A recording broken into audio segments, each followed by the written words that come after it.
Lady Un, the Urban Legendary Experience by Ocean Elf.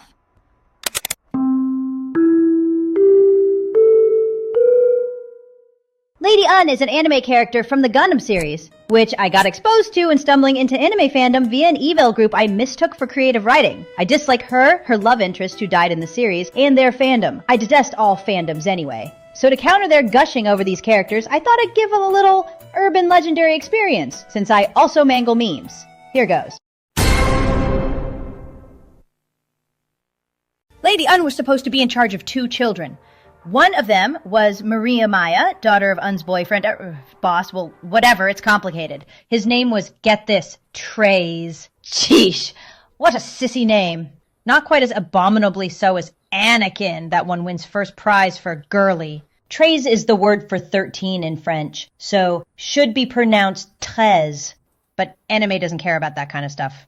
The characters pronounced her name Mariemaia, but her name is spelled M-A-R-I-E. M-A-I-A. Treize got that daughter Mariemaia by knocking some poor girl up when he was just 17. And to think Lady Un, among others, wanted him.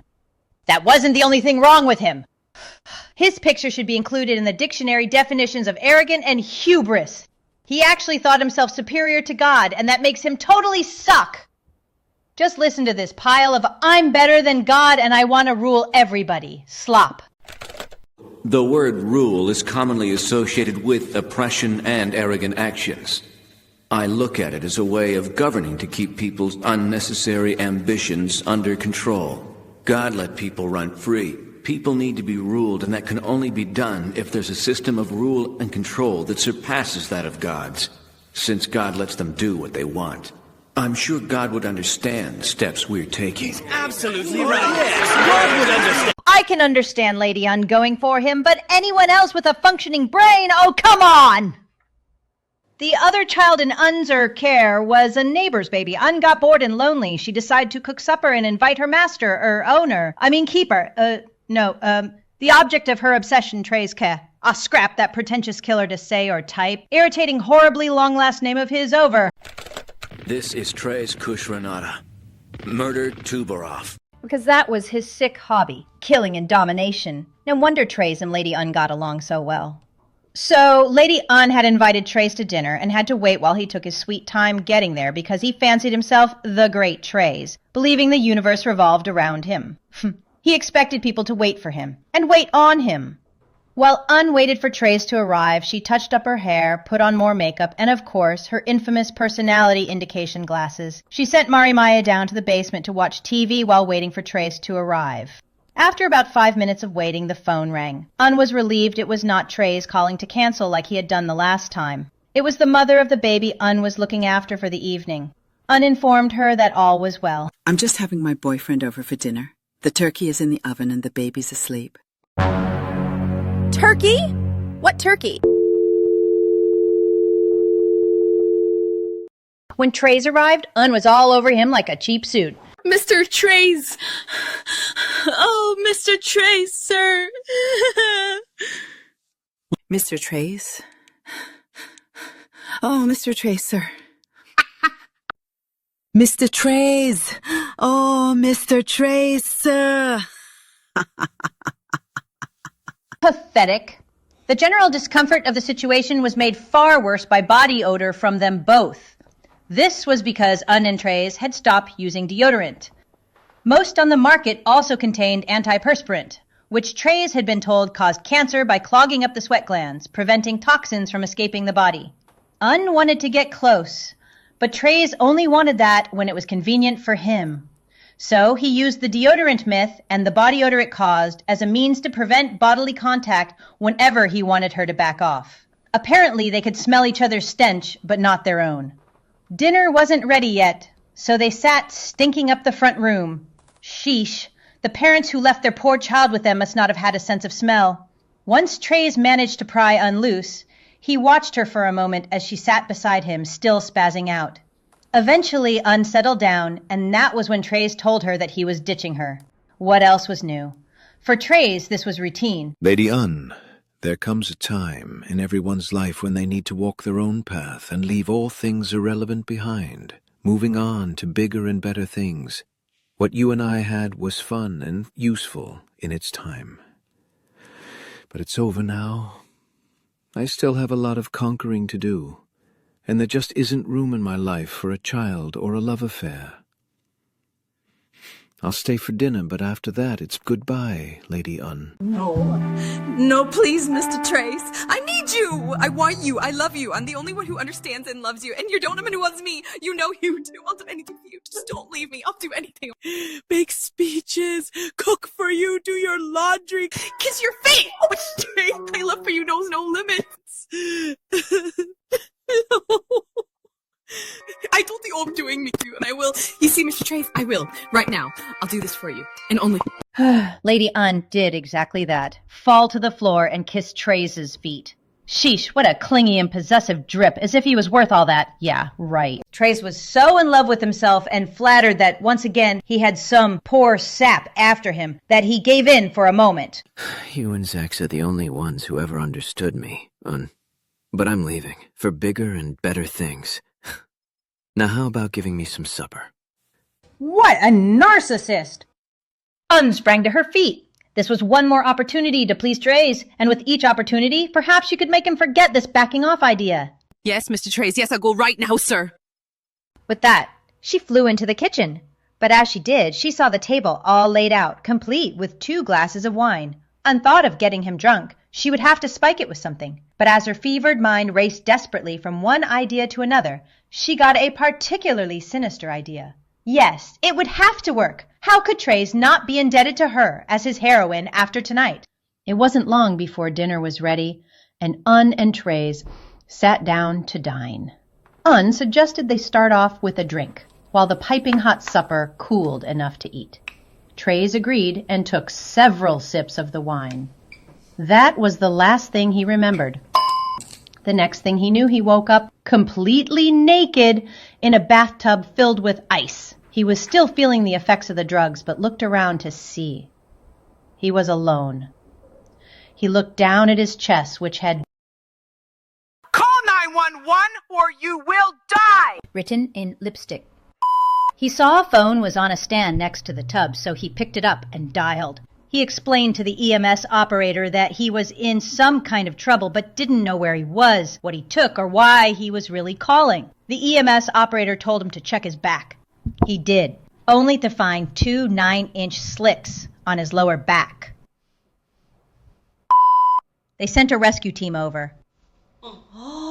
Apparently, after being examined, he found out more of what had happened. His kidneys were stolen.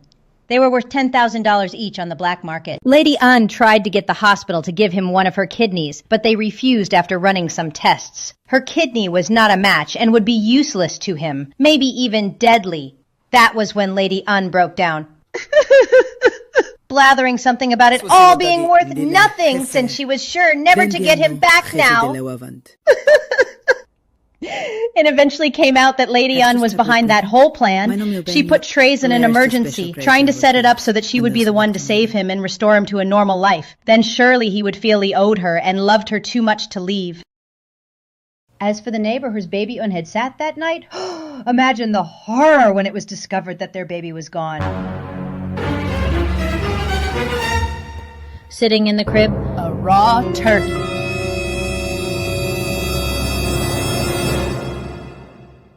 The culprit? Lady Un and her stupid multiple personality. No, yes, kind of feel her face. The personality she was in at the time she cooked the turkey was too out of touch with reality to distinguish the difference between a turkey and a baby. Will Papa take sugar? Lady No Bang Sherp.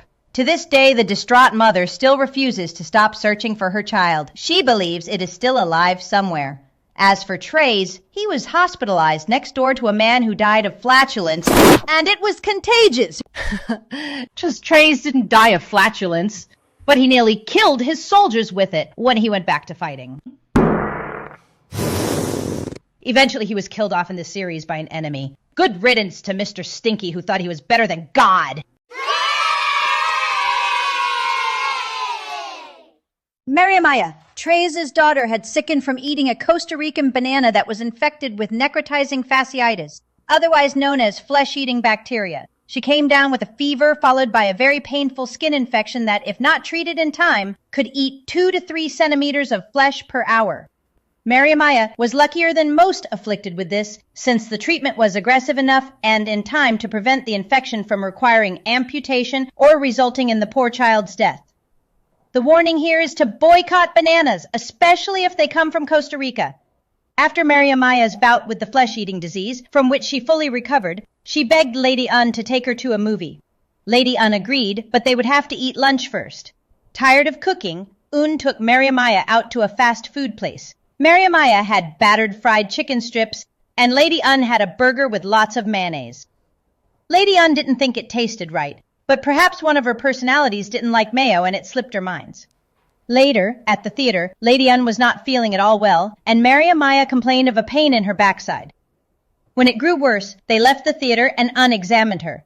There seemed to be a splinter, but Un couldn't get it out, so she took Mariemaia to the Valley Children's Hospital. By the time they arrived, Mariemaia was vomiting and shaking, her eyes rolled back into her head. Lady Un was in nearly as bad a state. It turned out that the welt on Mariemaia's buttock was the tip of a hypodermic needle that had broken off inside. When the needle was removed, it was found to be contaminated with a parasite that causes osteoporosis, a rare liver disease. The only treatment, not a cure, was a drug called Progesterex, which was very expensive and still in the experimentation stages. The chicken Mariemaia had eaten had turned out to be not chicken at all, but rat meat. Lady Un's problem was a flu-like illness brought on by contaminated food from the restaurant. Upon thorough examination of her stomach contents, it was discovered that the mayonnaise turned out to be pus from a ruptured tumor of a cow. When that restaurant was inspected, there were many major health hazards found, by way of food contamination. Deer and mouse droppings that tested positive for hantavirus were found in a container of chocolate chips, lice among the rice, and mad cow or BSE-infected meat. Lady Un was fortunate she had not been infected with BSE, however. And the restaurant was shut down. Lady Un recovered quickly and was released within 2 days, but Mariemaia's condition worsened, though Lady Un visited her every day, hoping against hope she would recover soon. At the hospital, Lady Un and Mariemaia met Jessica, my deck. She was the same age as Mariemaia. Sadly, Jessica was dying of cancer that was caused by shampoo and toothpaste. Her family were trying to save her life by passing on chain letters. Un thought this was a great idea, so she followed suit.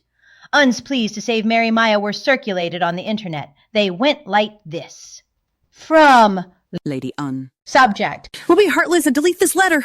Please read. To all who care and love children. My name is Lady Un. My 7-year-old stepdaughter Mariemaia has severe achewepsibosis of the liver. Her liver is extremely inflamed. Modern science is yet to find a cure. Valley Children's Hospital has agreed to donate 7 cents to the National Disaster Society for every name on this letter. Please send around as much as you can. If you do not pass on this love, Mariemaia will not get the money she needs to save her life. This poor innocent little child may not live to see her death's birth and graduate from high school, or get married and have children of her own. Please, please don't deny her a chance at life. She is in agony every day. This is a very slow and horrible death. But it might be prevented if a cure or treatment is found, and for that donations are desperately needed. For the love of little children and Mr. Treize Khushrenada, please give little Mariemaia a chance. The chance all children deserve. She wants a chance at life. Hurry, sign this letter and pass it into his maiden feet for the children. For those of you who don't take 5 minutes to do this, what goes around comes around. And one day you will get what you deserve. First, what? You can help sick people, and it costs you nothing. Yet, you are too lazy and selfish to spare a little time for this child? If you do not pass this step, and she dies, it will be because you were too heartless to care and it passed on this letter. Just think how you would feel if it was you or your own child in this situation. Wouldn't you want people taking just moments of their time to help you? Lady Un. With Mariemaia in the hospital, Un got lonely and bought a pet cat. She was not really an animal lover, but she absolutely needed something around to dominate, and anyway, she thought that being seen with a pet would boost her image in the public eye. Un named her cat Mr. Treize, and she spent a lot of time grooming and bathing him. One day she decided to speed up the drying process, Toweling him off took too long, and he shivered and squirmed his way free most of the time. In order to cut down the effort involved, Un put the cat in the electric oven to dry. At least this time she didn't mistake it for turkey.